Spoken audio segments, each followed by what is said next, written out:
Picture this: a single government order, one decision made in a quiet office building in The Hague. Within 48 hours, semiconductor shipments freeze across an entire continent. Factories go quiet. Assembly lines halt. The automotive industry, one of Europe's crown jewels, teeters on the brink of collapse. This isn't speculation or worst-case scenario planning. This actually happened. And the story of how it unfolded and what it reveals about Europe's place in the modern world is far more unsettling than most people realize. What began as a straightforward act of national protection, a government stepping in to safeguard a strategic industry, became a masterclass in geopolitical vulnerability. By the time the dust settled, Europe didn't just learn that it had a weakness in its industrial armor. It discovered that even when trying to defend its own interests within its own borders, it lacked the leverage to control its own fate. That realization is still reverberating through European capitals today. Before we explore how this crisis unfolded and what it means for the future, if you're interested in understanding the forces reshaping global economics and technology, consider subscribing. We break down these complex stories regularly, and you won't want to miss them. Now let's begin where this crisis started, in the autumn of 2024, in a corner of the semiconductor industry that most people never think about. The Dutch government didn't move on impulse. What happened in October 2024 was deliberate, calculated, and rooted in genuine alarm. Officials in Amsterdam had been watching Nexperia, a chip-making facility with Chinese ownership, with growing concern. The warnings on their desk were consistent and troubling, governance issues that could destabilize the supply of components Europe desperately needed. But this wasn't just bureaucratic anxiety. The intelligence reports were specific. There were indications that proprietary information and technical knowledge might be flowing out of the company. There were also suggestions that production capability could be quietly relocated beyond Europe's reach, stripped away, piece by piece, until the continent had lost what it thought it possessed. For European policymakers, the stakes were existential. Nexperia might not manufacture the glamorous chips that power artificial intelligence or the processors that run smartphones and servers. But in the unglamorous world of industrial electronics, Nexperia is indispensable. The company produces billions of components annually. The chips that sit inside vehicle braking systems, that control electric motors, that manage power distribution across factory equipment. These are the invisible pieces that hold modern manufacturing together. Without them, assembly lines don't just slow down. They stop entirely. In October, facing mounting pressure and alarmed by what their own analysts were telling them, Dutch authorities made their move. They invoked an extraordinary legal power, a Cold War-era statute that permits governments to seize control of critical industries during emergencies. The action was swift and severe.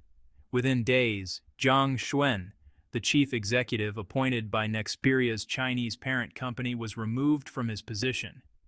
The government placed the entire operation under direct state supervision. It was a dramatic gesture, the kind that rarely happens in modern Europe. It was also a shot across the bow, a clear signal that the continent was willing to fight back against what it perceived as strategic threats to its industrial base. To European officials, the move seemed justified.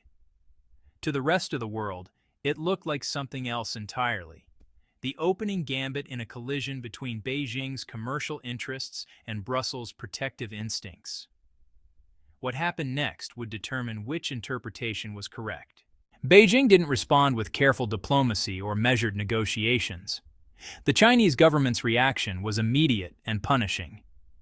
Within hours of Amsterdam's announcement, we're talking about a window of just a few hours, China implemented a complete halt on all semiconductor exports flowing out of Nexperia's manufacturing facilities on Chinese soil. Understand what this meant in practical terms. Nexperia operates production sites across multiple countries, but a substantial portion of its actual manufacturing capacity exists inside China. These weren't the high-end fabrication plants. These were the facilities that produced the workhorse components, The chips that don't command premium prices, but that absolutely cannot be replaced or sourced from anywhere else quickly. When China shut the door, it didn't just slow a trickle of supply, it severed an artery. The impact was felt almost instantaneously across Europe's industrial landscape. But what made this crisis spiral into something genuinely destabilizing was what happened inside the company itself. Nexperia, despite being a single corporate entity, suddenly started to fracture along geopolitical lines. Staff working in the company's Chinese divisions began refusing instructions emanating from the corporate headquarters in the Netherlands. Management directives from Europe were ignored. Internal communication that once flowed freely between different parts of the company seized up. For the first time, Nexperia didn't look like a unified global business operating across borders. It looked like a corporation being torn apart by forces far larger than itself. It looked like a company caught in the middle of a geopolitical war, with Beijing on one side pulling in one direction and Europe pulling in another. And it looked like the losing side. The Cascade Begins. The automotive sector felt the first tremor. Every major European car manufacturer has an intricate supply chain built on the assumption of reliable, uninterrupted access to components from thousands of suppliers. That assumption is fragile. It depends on dozens of pieces falling into place perfectly. When one piece, especially a piece as fundamental as basic semiconductors, goes missing, the entire system becomes vulnerable. BMW, Volkswagen, Mercedes-Benz, Audi, Porsche. The titans of European automotive manufacturing found themselves in an uncomfortable position. They were receiving signals that their supply of essential chips might be drying up. The question wasn't academic. It was urgent. Could they continue full production? How long before they'd need to reduce shift hours or shut down production lines altogether? How long before layoffs would become necessary? The calculations happening in executive offices were stark. A modern car requires hundreds of semiconductor components, many of them produced by Nexperia or supplied through chains that depended on Nexperia's output. Without these chips, you don't have a car. You have an incomplete assembly of parts that will never function. You have waste. You have cost overruns. You have obligations to customers you can no longer meet. Across Europe's manufacturing sector, the ripple effects spread like a slow-motion earthquake. Suppliers began scanning their warehouse inventories with a new urgency. Companies that had once operated with what they considered comfortable margins, 3 months of supply, perhaps 4, suddenly realized they were looking at weeks. Some suppliers were already starting to ration. The easy confidence that had pervaded supply chain planning just days earlier evaporated. Executives who had spent years at conferences discussing resilience and diversification, who had published white papers about building robust supply chains independent of any single source. These same executives were now on the phone with government officials. The conversations had a desperate edge. How had a single intervention in Amsterdam triggered a crisis that threatened to idle factories across an entire continent? How was this allowed to happen? And what were governments going to do to fix it? The warning signals were flashing everywhere.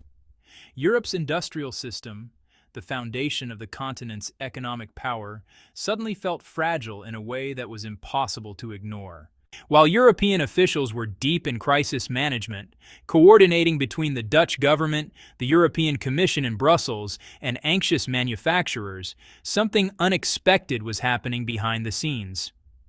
The Telegraph, citing senior officials with knowledge of the negotiations, reported that an actor no one had been expecting had quietly entered the dispute the United States government, specifically the Trump administration.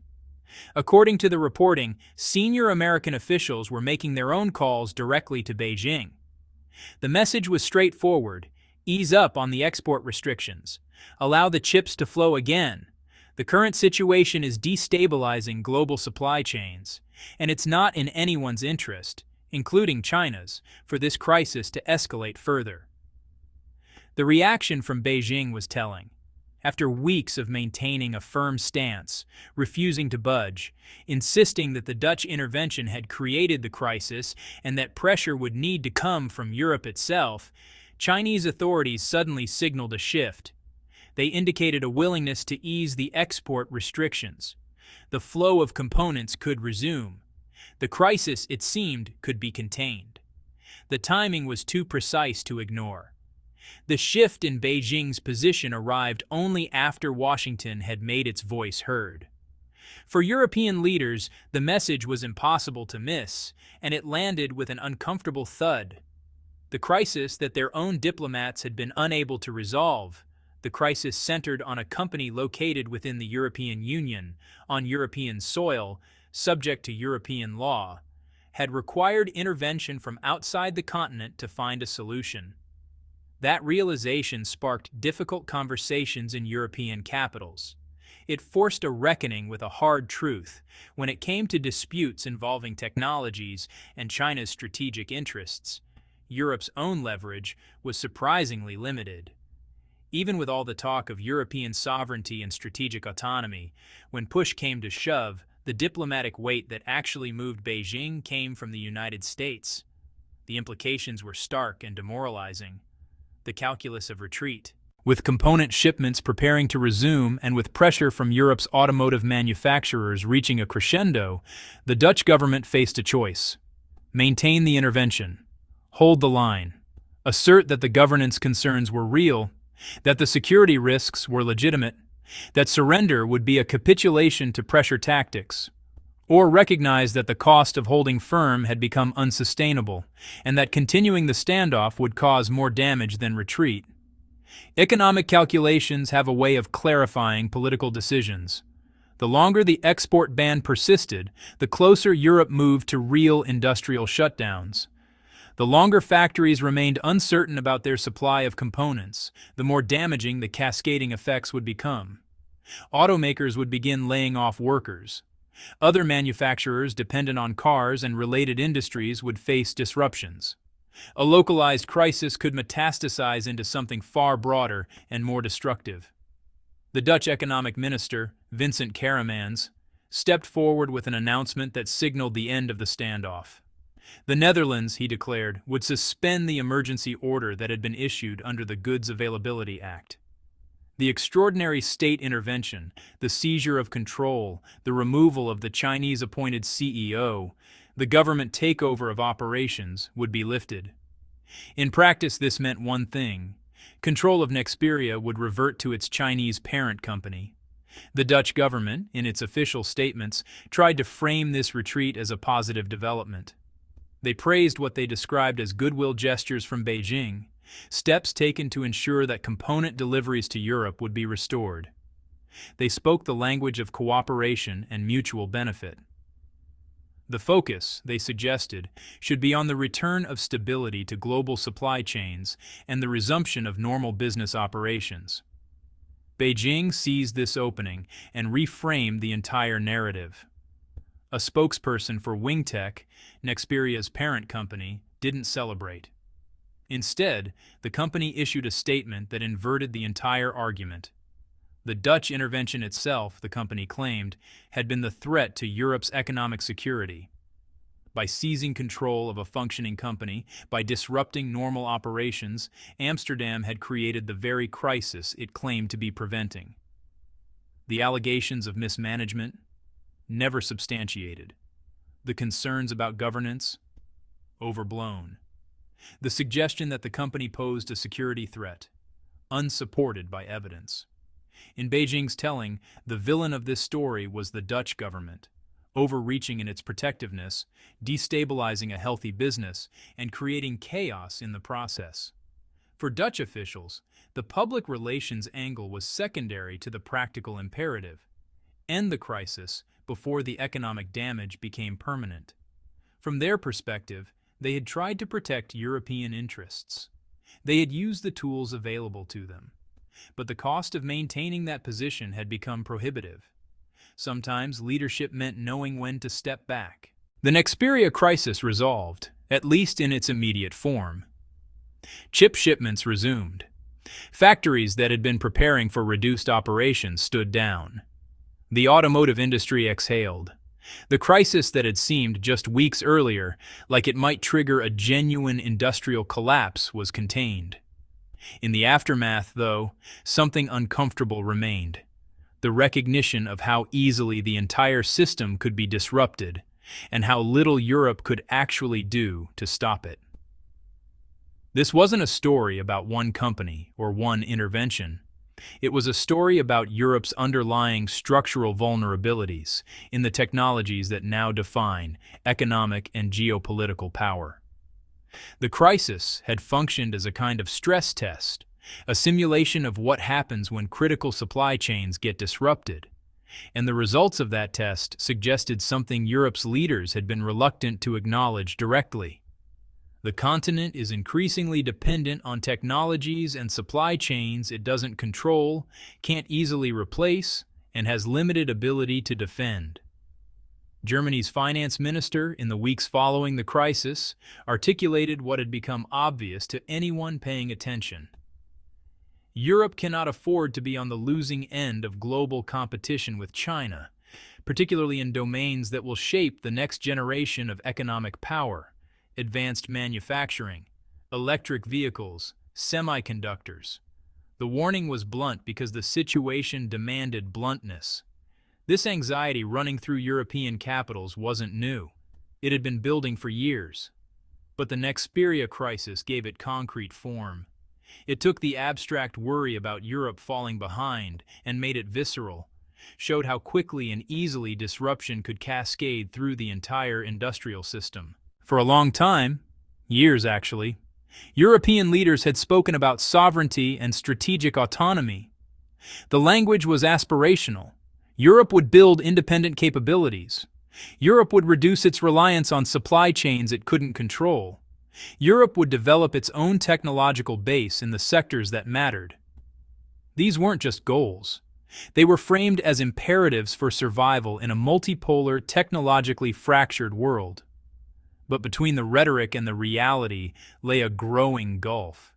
Each crisis seemed to expose a new vulnerability: medical supply shortages that revealed how much Europe depended on overseas manufacturing, battery supply bottlenecks that showed dependence on Asian factories, wave after wave of Chinese products flooding European markets, undercutting domestic producers and consolidating dependencies. Each time, Europe reacted. Each time, the response came too late and wasn't forceful enough. Each time, the continent found itself playing catch-up rather than setting the pace. The pattern was undeniable, and European institutions were starting to acknowledge it openly. The European Commission released analysis showing that the gap between Europe's technological capabilities and those of the United States and China was widening across nearly every strategic sector. While American companies and Chinese state-backed firms were scaling entire industries around cutting-edge semiconductor manufacturing and artificial intelligence development, Europe was still struggling to secure reliable access to basic components needed by its own automotive manufacturers. The warnings weren't theoretical anymore. They weren't projections based on trends that might or might not materialize. They were real-time events playing out in actual factories, affecting actual workers, disrupting actual supply chains. The divide between what Europe aspired to and what Europe could actually accomplish had become impossible to ignore. The gap becomes starkest when you look at Europe's response to artificial intelligence. Arguably, the most important technology of this era, and certainly the one that will define competitive advantage in the coming decades. After extensive debate and discussion within Brussels, the European Commission unveiled what it called a major initiative to boost artificial intelligence capabilities. The initiative would focus on strategic sectors: healthcare, manufacturing, energy, defense. The funding commitment was €1 billion. The language was bold. This was described as a watershed moment, a decisive step toward digital sovereignty, proof that Europe was taking the challenge seriously and would not cede ground to competitors. And then the scale of the investment came into focus. and the gesture suddenly looked very different. During the same period that the European Commission was announcing its €1 billion AI initiative, Nvidia, the American semiconductor company that has become the primary supplier of the specialized chips that power artificial intelligence systems, released quarterly earnings reports. The company had beaten analyst expectations. Instead of the projected $55 billion in quarterly revenue, Nvidia reported $57 billion. More strikingly, the company projected $65 billion in revenue for the following quarter, with visibility on $500 billion in confirmed orders across the next 15 months. These orders, driven by massive purchases from American technology giants, Microsoft, Google, OpenAI, and others, represented a commitment to AI infrastructure at a scale that was almost incomprehensible. This wasn't just revenue. This was a vision of the future being built piece by piece, dollar by dollar, chip by chip. Nvidia's order book represented a commitment to building out data center infrastructure so enormous that some of the facilities would require dedicated natural gas plants or even nuclear power supplies just to keep them running. The computational infrastructure being built by American companies was operating at a scale and ambition that was difficult to fully grasp.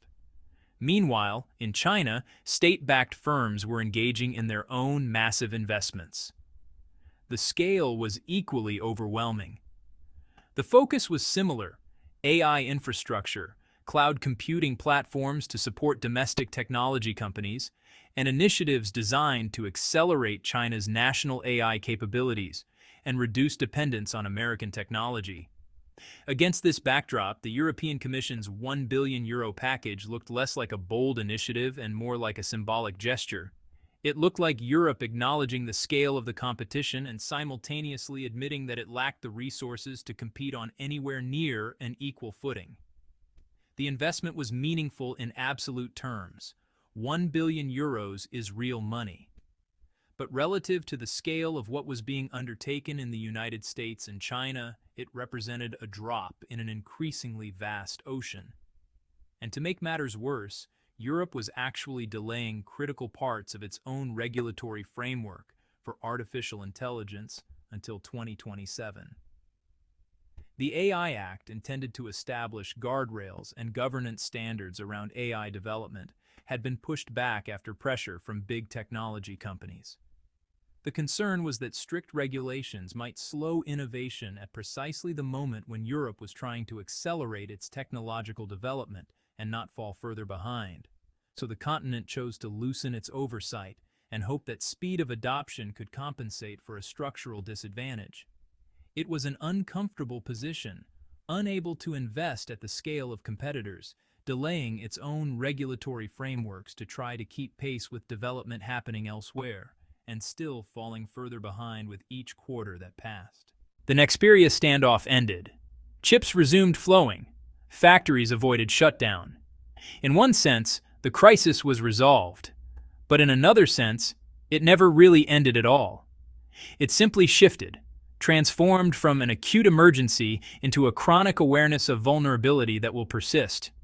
Because what the crisis actually demonstrated wasn't complicated.